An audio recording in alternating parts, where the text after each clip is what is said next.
आज का हमारा टॉपिक है वेरिएबल्स।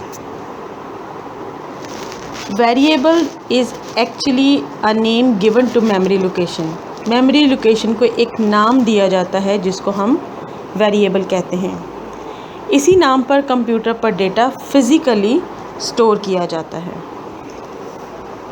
इसकी वैल्यू प्रोग्राम में तब्दील की जा सकती है, जैसे कि हम पहले कांस्टेंट में पढ़ चुके हैं कि हम कांस्टेंट की वैल्यू को प्रोग्राम में चेंज नहीं कर सकते, लेकिन इसकी वैल्यू को हम चेंज कर सकते हैं। इसका मतलब ये है कि अगर हम एक वेरिएबल को एक वैल्यू असाइन करते हैं, जो कि अगर हम सपोज़ कर लें कि वो 5 वैल्यू है, तो हम उसको ड्यूरिंग द प्रोग्राम उसकी वैल्यू को तब्दील कर सकते हैं।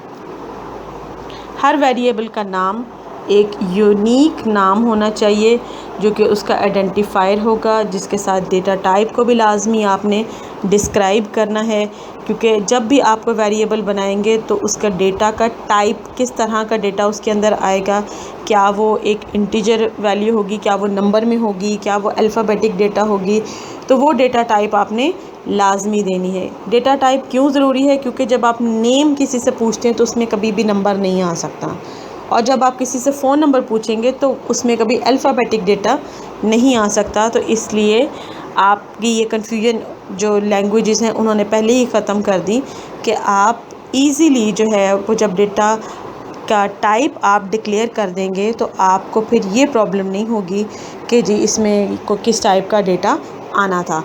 उसके बाद डेटा की टाइप्स क्या क्या हैं? डेटा की टाइप्स आप देख सकते हैं कि इंटीजर है, रियल है और करैक्टर है। अब इंटीजर को आप लिखेंगे INT के साथ और उसकी वैल्यू आप फॉर एग्ज़ाम्पल 1 to 3 हो सकती है। फिर रियल डेटा टाइप हैं जो कि डेसिमल वैल्यूज़ के साथ होंगी, जिसको हम फ्लोट डेटा कहते हैं। और फिर करैक्टर डेटा टाइप है जिसको हम CHAR कहते हैं, जिसको आपने कॉमास के अंदर लिखना है, कॉमास के अंदर लिखना है। उसके बाद data types of variable. Variable की कुछ डेटा टाइप्स हैं, वो क्या क्या हैं? हमने तीनों के नाम पढ़ लिए हैं, इंटीजर, रियल और करैक्टर हैं। अब इनको हम थोड़ी सी डिटेल से देख लेते हैं। Each variable in C language has a data type. Her variable का कोई ना कोई डेटा टाइप होगा।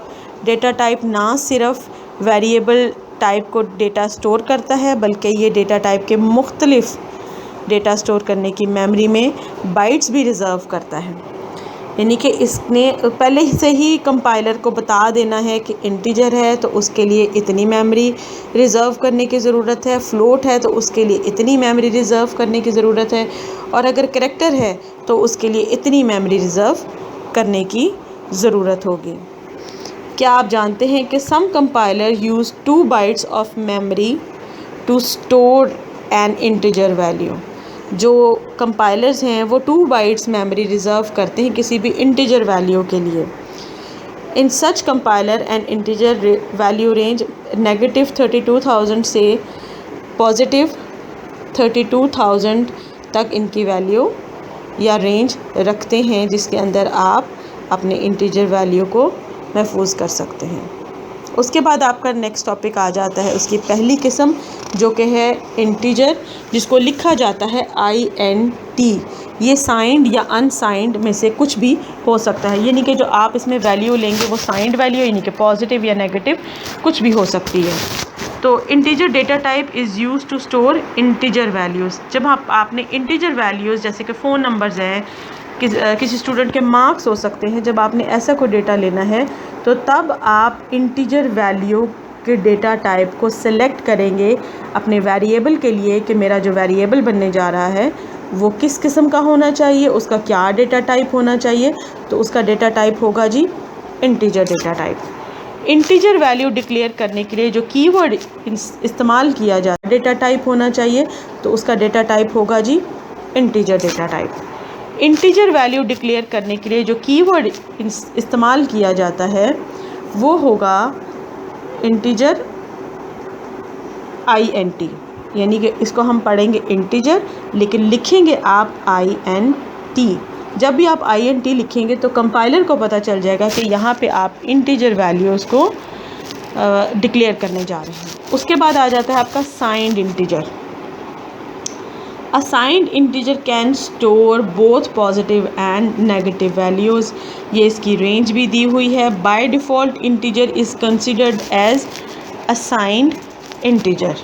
ये एक साइंड इंटीजर कंसिडर किया जाता है। जैसे ही आप INT लिखेंगे तो साइंड इंटीजर को वो समझ लेगा कि ये पॉजिटिव भी हो सकता है और नेगेटिव वैल्यू भी हो सकती है। अब इसके बाद दूसरी चीज़ आ जाती है जी आपकी कि अनसाइंड इंटीजर कौन से होते हैं। Unsigned integer can store only positive values.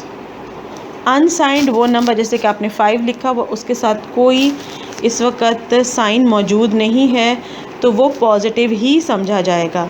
इसकी वैल्यू की भी रेंजेस हैं, वो 0 से लेकर यहाँ तक जाती हैं। कीवर्ड जो अनसाइंड इंटीजर के लिए इस्तेमाल होगा वो भी INT ही इस्तेमाल होगा। उसके बाद आपका नेक्स्ट टॉपिक है फ्लोटिंग पॉइंट, जिसको आप लिखेंगे float. Float data type is use to store real numbers. Floating point 6 digit of precision के साथ आप इसको स्टोर कर सकते हैं। Float data type numbers real numbers को स्टोर करने के लिए इस्तेमाल होता है। इस डेटा टाइप के लिए हम जिस कीवर्ड का इस्तेमाल करेंगे वो होगा फ्लोट। ये डेसिमल वैल्यूज़ को लेगा। आपने जब डेसिमल वैल्यूज़ को स्टोर करना है तो फिर आपने फ्लोट डेटा टाइप का इस्तेमाल करना है। ये जो है 4 बाइट्स का इस्तेमाल करता है। बाइट्स क्या होती हैं, बिट क्या होती हैं, ये आगे हम जब मेमोरी एलोकेशन पढ़ेंगे तो उसमें हम इस चीज़ को डिटेल से पढ़ेंगे कि किस तरह से बाइट्स में डेटा रिज़र्व किया जाता है या सेव किया जाता है। उसके बाद लास्ट आपका टॉपिक आ जाता है करैक्टर। करैक्टर जब भी आपने डिक्लेयर करना है तो उसके लिए जिस कीवर्ड का इस्तेमाल आप करेंगे वो होगा CHAR। करैक्टर डेटा टाइप के लिए हम कीवर्ड इस्तेमाल करते हैं वो CHAR है। ये सिर्फ मेमोरी में 1 बाइट ऑक्यूपाई करता है और सिर्फ एक करैक्टर को महफूज करता है। तो ये है आपके इंटीजर और फ्लोट और करैक्टर डेटा टाइप्स, किस तरह से आप इनके अंदर डेटा को महफूज करेंगे। इन सब को आप डिटेल से ज़रा सुनिए और समझिए और उसके बाद मुझे बताइए कि आपको क्या चीज़ समझ आई है और क्या चीज़ समझ नहीं आई। आप मेरे साथ कांटेक्ट में रहिएगा।